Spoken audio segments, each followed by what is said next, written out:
apalagi membandingkan Indonesia dengan Thailand, Malaysia, Singapura, salah besar.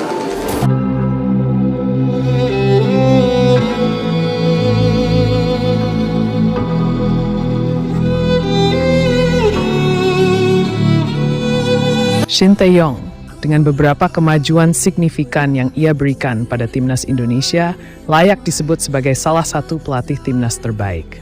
Banyak perubahan berani yang dibuat oleh Shin Tae-yong terhadap timnas Indonesia, mulai dari perubahan yang krusial hingga perubahan-perubahan kecil. Tidak terkecuali dengan para pemain timnas Indonesia. Salah satu terobosan yang Shin Tae-yong ciptakan adalah dengan mendatangkan banyak pemain keturunan atau naturalisasi untuk membela timnas Indonesia. Mendatangkan pemain naturalisasi timnas Indonesia nampaknya memberikan banyak dampak positif untuk kemajuan timnas Indonesia. Tidak sedikit pemain naturalisasi membawa kemenangan untuk timnas. Menghadapi putaran ketiga kualifikasi Piala Dunia 2026, para penggemar menilai beberapa pemain naturalisasi timnas Indonesia ini wajib Shin Tae-yong mainkan dalam pertandingan. 2004 ini memiliki kemampuan yang tidak bisa dianggap remeh. Meski masih muda, Ifar menunjukkan kelasnya dalam berbagai pertandingan penting timnas Indonesia. Ifar Jenner yang berposisi sebagai gelandang tengah di timnas Indonesia ini memiliki kemampuan passing jauh yang sangat akurat. Kamu dapat membuktikannya sendiri dengan melihat replay beberapa pertandingan timnas. Dengan kemampuan passing kerasnya ini, tidak jarang juga Ifar Jenner mencetak gol untuk Indonesia. Ifar adalah maut nampaknya merupakan julukan yang tepat untuknya. Ifar Jenner dinilai wajib dimainkan Shin Tae-yong dengan kemampuan passing jauhnya. Tidak heran jika harga dari pemain yang dinaturalisasi pada tanggal 22 Mei 2023 ini mencapai 6 miliar di bursa transfer. Pada peringkat kedua, ada sang penyerang timnas yang dijuluki El Claimer oleh para penggemar. Penyerang tersebut bernama Rafael Struijk. Pemain kelahiran 27 Maret 2003 ini memiliki kecepatan dan kemampuan analisis yang sangat luar biasa. Kamu dapat melihatnya dalam laga Indonesia versus Korea Selatan saat Indonesia meraih kemenangan atas Korea Selatan. Rafael menjadi satu-satunya penyerang muda yang Indonesia punya hingga kini. Bersama Ragnar Oratmangoen, Struijk dapat menjadi ancaman mengerikan bagi para pemain lawan. Terakhir, ada sosok calon penjaga gawang yang nasibnya masih tidak jelas hingga saat ini. Maarten Paes menjadi salah satu kunci kemenangan bagi beberapa penggemar. Dinilai memiliki gaya bermain berani dan tidak takut mengambil resiko, Maarten Paes dianggap bisa menjaga gawang Indonesia dari beberapa negara mengerikan, seperti Jepang, Australia, dan Arab Saudi. Pemain tersebut hanya merupakan beberapa gambaran saja untuk coach Shin Tae-yong mainkan. Hey, Jordi Amat, dan Shane Patinama. Itulah 3 pemain naturalisasi timnas Indonesia yang harus Shin Tae-yong mainkan dalam putaran ketiga kualifikasi Piala Dunia 2022.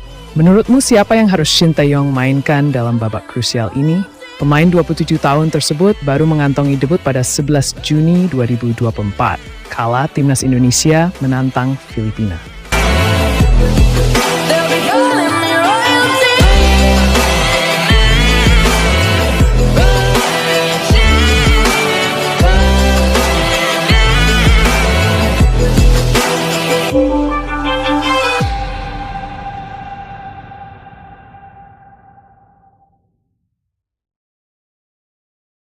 Laga tersebut jadi pertandingan pamungkas tim asuhan Shin Tae-yong di ronde kedua kualifikasi Piala Dunia 2026.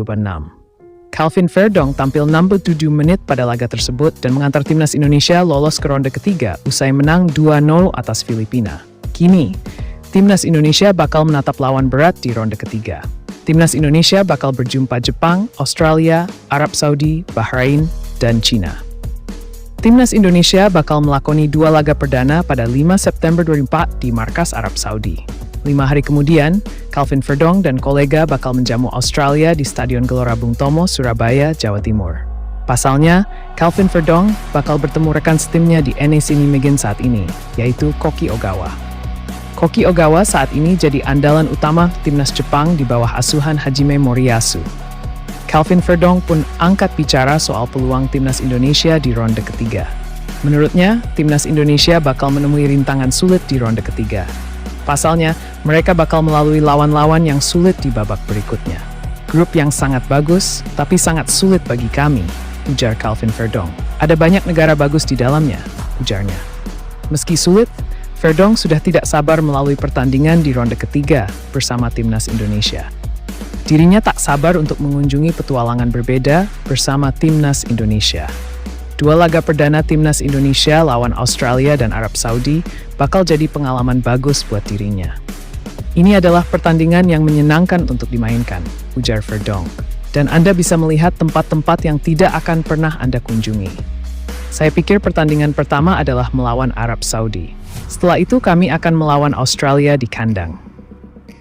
Jadi dari beberapa penermal.